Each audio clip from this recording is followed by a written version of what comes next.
All right.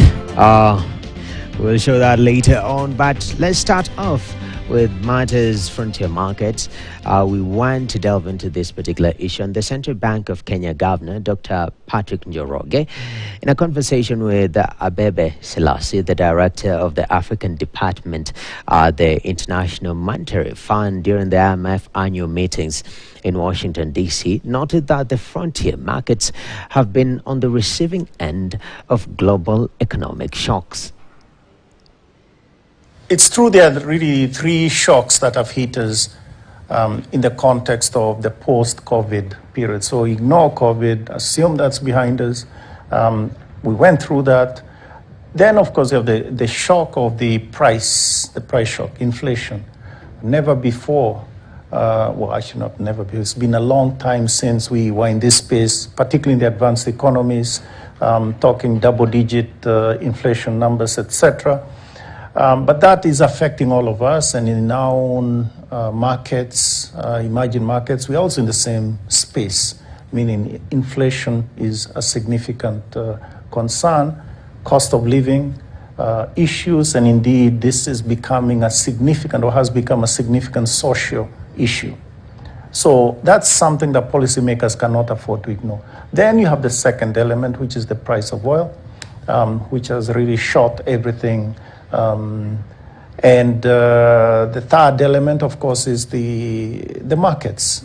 The financial markets have become dysfunctional. Maybe they're always dysfunctional, but the point is they've become worse. And so we've been shut out of our markets, of the capital markets. We are a capital access country, but we are unable to borrow at appropriate rates, etc. And at the same time, dysfunctionality, you see that there are huge swings, right?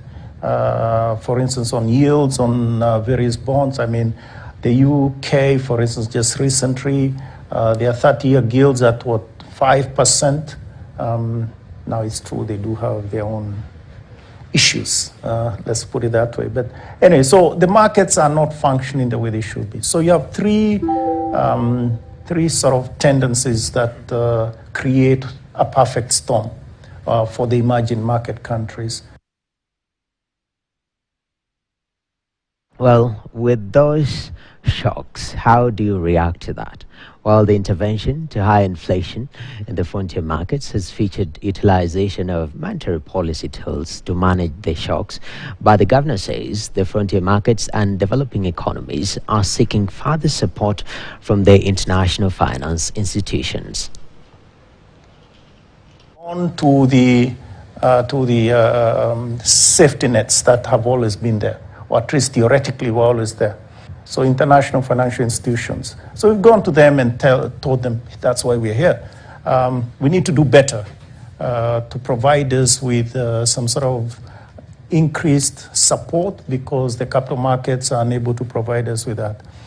I think that's not working well. So that is work in progress, and I think speed is probably not something that IFIs have learned. So if we had to put them against Kipchoge, they would win. They would lose big time. You know, so Haile Selassie, it's a different story. I think that's number two. You come in as number two. We'll discuss this. Yeah. So I think the point here is that that is an area that we need to do. We need to work with. But I think on the whole, all countries need to work together, and the advanced economies also need to provide us with additional support, either bilaterally or through the IFI. So really those are the elements, at least, of a solution. If you are NOR, it would be easier, but in this case we are not, and so we have a more complicated solution. Dr. Njoroge has called on the IMF to offer more support to Kenya and other frontier markets, noting that also he's not worried about matters to do with credit risk. Of ensuring that there's an increase in access, doubling, tripling of the levels. And particularly because the other side of the IMF, or rather the way IMF looks at its theology, it's one of good policy. So there's conditionality. So if you are doing good policies, if actually you've done very well, for instance, our program, in my mind, has been exemplary in terms of performance. So why is it that we are doing drip feeding, you know? I mean, that is the issue. So I think the advanced economies, I mean, they have resources that maybe they are less, well, it's not really so much of an issue for them, you know? You could think of the SDR resources. Maybe they shouldn't put it in the IMF as their let's say their share as such. Maybe it should be, we should work out some other arrangement, some loan from the well, tier 2 capital, if you want to think of it that way. But anyway, so I think the people in the room and in the IMF, there are many young minds that can do good financial engineering. But a doubling, tripling of access, I think, is something that should be put on the table. A credit risk. It is really about what you do, right? It's about credibility. We started off on this issue of credibility, right? I talked about the certain central banks that have lost credibility.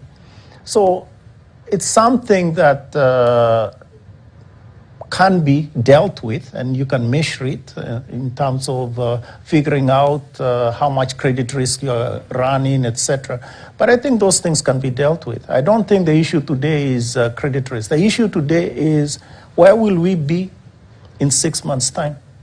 Where will these 345 million people be?